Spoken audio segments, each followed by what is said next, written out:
अच्छा मुशाहिद साहब, अब जैसे कि हसन साहब ने बड़ी अच्छी बातें की, उनका कहना है कि जी तजर्बात की अब गुंजाइश नहीं रही और कैरेट एंड स्टिक जो स्टिक की पॉलिसी अपनाई हुई है, तो ये हम मतलब वो फिर वही वाली बात है कि वो शायद नून लीग भी वही चीज़ ऑफर कर रही है कि जी फ्यूचर अच्छा होगा। देखिए बात यह है कि मायूसी तो अब उसका इजहार नहीं किया जा सकता ना। मैंने ये भी नहीं कहा कि सब कुछ ठीक हो जाएगा, मैंने कहा बेहतर होगी, क्योंकि आज जो रजीम है ना वो एक इत्तफाकी हादसे के तहत आई है। मतलब कि और उन्होंने कोई कमिटमेंट नहीं दिखाई। अफसोस के साथ ये कहना पड़ता है। जमहूरियत उनका कहना है, वो कह रहे हैं सबसे बड़े जमहूरियत के अलमदार हैं, आप उसको हादसा कह रहे हैं। नहीं, मैं लीडरशिप की बात कर रहा हूँ। पीपल्स पार्टी की नो डाउट कुर्बानियां हैं जमहूरियत के लिए, इसमें कोई शुबा नहीं है, और वो एक जमहूरी पार्टी है। मैं जरदारी साहब हादसा है इसका मतलब जाहिर है। देखे ना, वो किसी ने कभी सोचा भी नहीं था, ना इवन मोहतरमा बेनजीर ने, ना किसी पीपल्स पार्टी के आदमी ने, कि वो इस मुल्क के सबसे बाख्तियार आदमी होंगे, पार्टी के भी चीफ होंगे। बहरहाल चलो वो हो गए, लेकिन उन्हें अल्लाह ने मौका दिया था, उससे उन्होंने फायदा नहीं उठाया, और वो बड़ी छोटी छोटी बातों पे कि जी दोस्तों को नवाज रहे हैं तो फलाना कर रहे हैं, ये कर रहे हैं, वो कर रहे हैं, कर कुछ नहीं सके।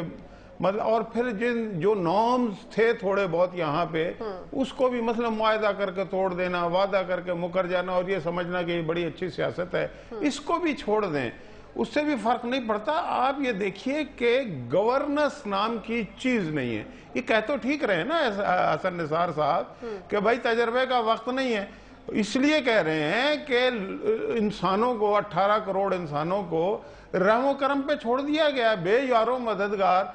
अभी 75 लाख से ज्यादा लोग सैलाब से यानी कि आया हुआ है यहाँ पे टारगेट के लिए। मुझे बताया कहीं एग्जर्ट करती हुई, देखिए खतरनाक बात यह है कि आप अगर एग्जर्ट करें, कोशिश करें, कुछ ना कुछ चीजें बेहतर हो जाती है। वही वाली बात है कि एग्जर्ट करें। मतलब पिछले साल की अगर हम बात करते हैं तो वो राइट बैंक पे आया हुआ था सैलाब, अभी वो लोग अपने छप्पड़ हटा के रोडों से हटे नहीं थे कि अभी लेफ्ट बैंक में आ गया। अपीलें शुरू हो जाती हैं यूएन से, बान की मून से, कि जी हमें पैसे दे दिए जाए, हमारी इमदाद की जाए। तो ये तो इस तरीके से मतलब एग्जर्ट आप जो कह रहे हैं, ये चलेगा कैसे इस तरीके से? क्योंकि ये तो बारिशें हर साल होंगी, इसी तरीके से पानी आएगा। डैम्स बना लेते जब से हुकूमत में आए, जब शुरू करते तो शायद अभी तक कंप्लीट हो जाता। मैं गलत कह रही हूँ बात? नहीं, बिल्कुल दुरुस्त फरमा रही हैं बात। यही तो देखे ना, जब एग्जर्ट ना करने की बात हो, असल में एक अहलियत भी तो एक सवाल होता है ना बहुत बड़ा।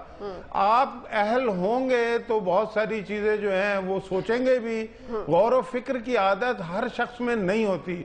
जिन लोगों ने अभी हसन निसार साहब जो हवाले दे रहे हैं मुख्तलिफ किताबों के, तो ये गौर व फिक्र इसलिए करते हैं कि गौर व फिक्र के लिए मवाद मौजूद है।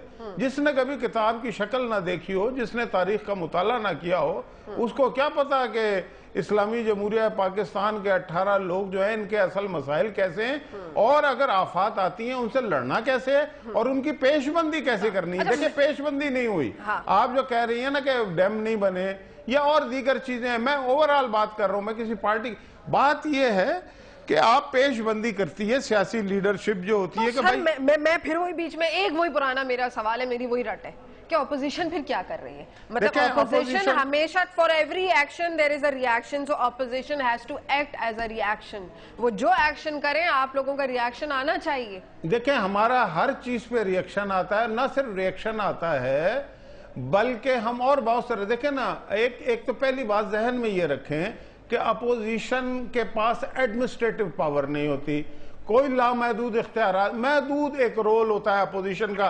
स्पेशली इस मुल्क में कोई डेवलप्ड डेमोक्रेटिक कंट्री होता तो वहां तो लामहदूद होती है अपोजिशन, यहाँ पे इतना ऐसा नहीं है। इसमें भी मसलन आज अगर मियां नवाज शरीफ ने कराची में तमाम बड़े बड़े इंडस्ट्रियलिस्ट इकट्ठे करके उनसे आज उन्होंने ये बात की है कि आइंदा हमने इस मुल्क की मईशत को, उस मईशत को कैसे ठीक करना है कि जिसमें लोग मुल्क छोड़ छोड़ के भाग रहे हैं, जिसमें यानी कि जो सर्कुलर डेट जो है वो इतना ज्यादा बढ़ गया है, जिसमें कारपोरेशनें जो हैं, कोई कारपोरेशन 100 अरब का नुकसान कर रही है, कोई 150 अरब का नुकसान कर रही है।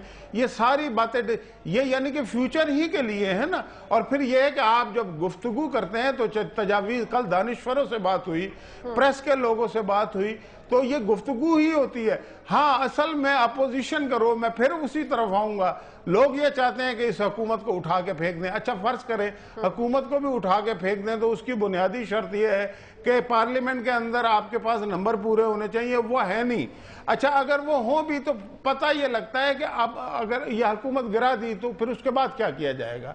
अच्छा उसके बाद फिर लोग कहेंगे, ऐसे भी बहुत सारे आपको मिलेंगे, बल्कि ज्यादा शायद मिलें, कि वो ये कहेंगे कि जी देखे साल डेढ़ तो रह गया था, आपने जनाब उन्हें टेन्योर पूरा नहीं होने दिया, आपने डेमोक्रेसी को डीरेल किया है, फलाना किया है। वो आप इल्जाम से डर रहे हैं ना, उसके बीच में अगर अवाम सारी खत्म हो जाए, नहीं अवाम खत्म ऐसे होती भी नहीं है। तो स्टैंड नहीं ले रहे ना ऑपोजिशन की हैसियत से। नहीं स्टैंड लेने का मतलब ये नहीं है कहीं पे भी कि हुकूमत गिरा दी जाए। मैं आप सिर्फ ये बात समझाना चाह रहा हूँ। बात ये है, हसन साहब से पूछते हैं। हसन साहब, जैसे कि मुशाहिद साहब का ये कहना है कि जी स्टैंड लेने का मतलब ये नहीं होता कि हुकूमत गिरा दी जाए, आप क्या कहेंगे, क्या करना चाहिए ऑपोजिशन को? शायद मेरी अकल बहुत कम है। मैं मुशाहिद साहब की my hats off to him, इस मुल्क में ट्रेंड तब्दील होना चाहिए और इनको हौसले से डटे रहना चाहिए। अगर ट्रेंड तब्दील करने की कोई कीमत है, देखें बात सुने, लेट द पीपल सफर। वो लेके आए हैं, वो चाहे बेनजीर भुट्टो के मर्डर के रिएक्शन के तौर पे हो गया, जैसे भी हो गया, गवर्नमेंट बैठी है, वोट लेके आई है, ये खुद एक डेमोक्रेटिक फोर्स है, तो they should be the last people. देखें बात सुने, मैं इस गवर्नमेंट के बारे में कैसा महसूस करता हूँ, मैं तो हर दूसरे दिन कॉलम लिखने वाला आदमी हूँ, वो सबको पता है, ठीक है। लेकिन असल बात यह है तमाम हुज्जत हो जाए, ये जो होता है ना बीच में टूट गया। तमाम हुज्जत तो सर हो जाएगा, लेकिन इस कौम का क्या होगा जो हर रोज ब्लास्ट पे बैठी हुई है, हर रोज जिस तरह की चीजें, जब हम लाशें उठा उठा के सर थक गए हैं। देखें बात सुने, मेरा आपके साथ बड़ा ताल्लुक हो, लेकिन आप खुद तीसरी मंजिल से छलांग मार के खुदा ना खास्ता अल्लाह ना करे मैं किसी और की बात कर लेता हूँ, चले मैं नहीं कोई बात नहीं, चले मैं छलांग मारने को भी तैयार हूँ, चले मैं सही। मेरी बात सुने, नहीं उसके नतीजे में आप फ्रैक्चर करा बैठे तो मैं आपका इलाज जरूर कराऊंगा, लेकिन मैं ये जरूर कहूंगा कि भी झक खुद मारी थी। मतलब वही वाला सवाल है कि वो मैं हर जब लोगों में जाती हूँ तो मैं कहती हूँ वोट तो आप लोगों ने दिया था, वही बात कह रहे हैं ना। बिल्कुल, ये बेसिक बात है, ये एजुकेशन है लोगों की। जो मुशाहिद साहब कह रहे हैं ये बिल्कुल ठीक है, even at the cost of popularity अगर इनको ये करना पड़े तो ये करें। लीडरशिप का काम वारदातें कर रहे हैं, लीडरशिप का काम होता है basically to educate the people. Leader basically teacher होता है, बाज़ औक़ात उसको टीचिंग की कीमत देनी पड़ती है, वो ठीक कह रहे हैं। तो इसको इससे डिस्ट्रॉय करना, अच्छा फिर इसमें एक और इम्कान है, हाँ। कोई तीसरा लड़ते लड़ते हो गई गुम, एक की चोंच और एक की दुम, फिर कोई तीसरी वारदात हो जाए, नहीं बट ठीक है, और लोगों की लर्निंग हो रही है, एजुकेशन हो रही है, शौक पूरा हो गया, पेट भर गया तुम्हारा। तो मतलब आप ये कह रहे हैं कि मतलब टिल द एंड जाए at whatever cost. Opposition Mushahid sahab का बेसिकली ये जो बात इन्होंने मुशाहिद साहब ने की है, मैं उसके साथ एग्री करता हूं, और एक बात इन्होंने बीच में वो रौले में, मैं उसको हाईलाइट करना चाह रहा हूं कि बात सुने, ये बात करते हैं इधर उधर भागे फिर रहे हैं ये कि फॉरेन इन्वेस्टमेंट आए, इनको होश नहीं, इनको पता नहीं है कि कल तक, अल्लाह माफ करे मैं लफ्ज इस्तेमाल कर रहा हूं, उसकी माफी चाहता हूं, जो कल तक इस मुल्क की कॉलोनी था बांग्लादेश, इस मुल्क का सरमायाकार वहां जाके बिल्कुल इन्वेस्टमेंट कर रहा है, वहां सरमायाकारी कर रहा है, डूब मरने का मकाम है इनको, ठीक है ना जी। तो ऐसी हालात में ये कमाल की बात है, ये पूरी दुनिया से इन्वेस्टर को दावतें दे रहे हैं, इनका अपना इन्वेस्टर उस मुल्क में इन्वेस्ट कर रहा है जो कल तक इनकी कॉलोनी था। हालात तो ये हैं, लेकिन ये बात इनकी 100% दुरुस्त है कि भुगतने दो एक दफा, सारे शौक पूरे हो जाए, पेट भर जाए अच्छी तरह इनका, भूख से पेट भर जाए, बेरोजगारी से पेट भर जाए, दहशतगर्दी से इनका पेट भर जाए, लॉ एंड ऑर्डर की तबाही से इनका पेट भर जाए, ताकि आइंदा जब ये वोट देने निकले तो कम से कम एक बार तो इनके हाथ कांपे। आपको लगता है अगला इलेक्शन फ्री एंड फेयर होगा? नहीं, मैं फ्री एंड फेयर नहीं, मैं तो इलेक्शन नहीं देख रहा। फिर क्या देख रहे हैं? फ्री एंड फेयर तो बहुत दूर की बात है, मैं तो अभी वहां दूर दूर तक मेरी तो कोई इलेक्शन, तीसरी कुव्वत तो नहीं नजर आ रही है आपको बीच में जी? वो तीसरी कुव्वत तो नहीं नजर आ रही आपको बीच में, जो वो एक की चोंच और एक की दुम के बाद? कुव्वत का तो मुझे नहीं पता, तीसरी भी छोड़े, शायद कोई चौथी हो, तीसरी पीछे हो, मुझे नहीं पता, मैं तो चूंकि को तोता फाल नहीं निकालता, लेकिन बहरहाल ये बात इनका स्टांस बिल्कुल ठीक है कि भाई ये लोगों के वोट से आए हैं, खुद शर्म हया करें तो अच्छी बात है, नहीं तो कम से कम उंगली तो ना उठे कि जी ये 2-4 इकट्ठे हो गए थे, इन्होंने हुकूमत उल्टा दी, वो फिर हीरो बन के आ जाएंगे, फिर वो हमदर्दी का वोट लेने आ जाएंगे। यही कहानी चल रही है इस मुल्क में। बस सही है, इसका मतलब है मुशाहिद साहब वो जो फिर आप बात कह रहे थे फिर वो तो मतलब वही बात सही हो गई। मतलब फिर आप क्या कहेंगे क्लोजिंग रिमार्क्स में? देखें, बात ये है कि हमें देखें, ये सारी चीज़ें जो होती हैं ना, ये जो अहले दिल होते हैं ना, वो ही इश्क के साथ करते हैं, हर काम में उनके इश्क नजर आता है। अब मतलब बदनसीबी है कि दिल में दर्द है ही नहीं है। अभी सैलाब आया, अभी देखें अहम तरीन बात मईशत की है।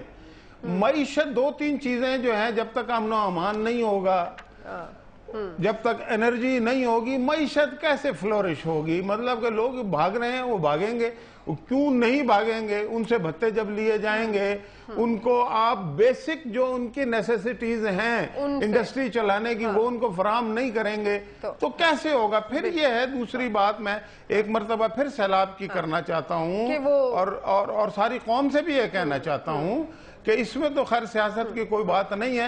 हुकूमत को खास तौर से चाहिए कि उनके पास फंड होते हैं कि वो दिल खोल के, अभी तक दिल नहीं खोला, उनके दुख दर्द जो हैं वो बांटने की कोशिश करें। मुझे मेरे शो का टाइम खत्म हो गया, मैं बहुत माजरत ख्वाह हूं। बहुत शुक्रिया अदा करूंगी मुशाहिदुल्लाह खान साहब का, हसन निसार साहब का। क्या कोई कौम दूसरी कौम को उसकी जंग जीत कर दे सकती है? हम तो ये बात समझ सकते हैं कि ऐसा नहीं होता, मगर अमरीकियों को ये बात शायद समझ में नहीं आती। मगर चूंकि वो ये जंग हार चुके हैं और पाकिस्तान की सूरत में उन्हें कुर्बानी का बकरा भी मिल चुका है, जिसे वो हर चीज का कसूरवार ठहरा सकते हैं। मेरा शो आपको कैसे लगा? आप मुझे ईमेल कर सकते हैं कब तक @dawnnews.tv। कल तक के लिए अल्लाह हाफ़िज़।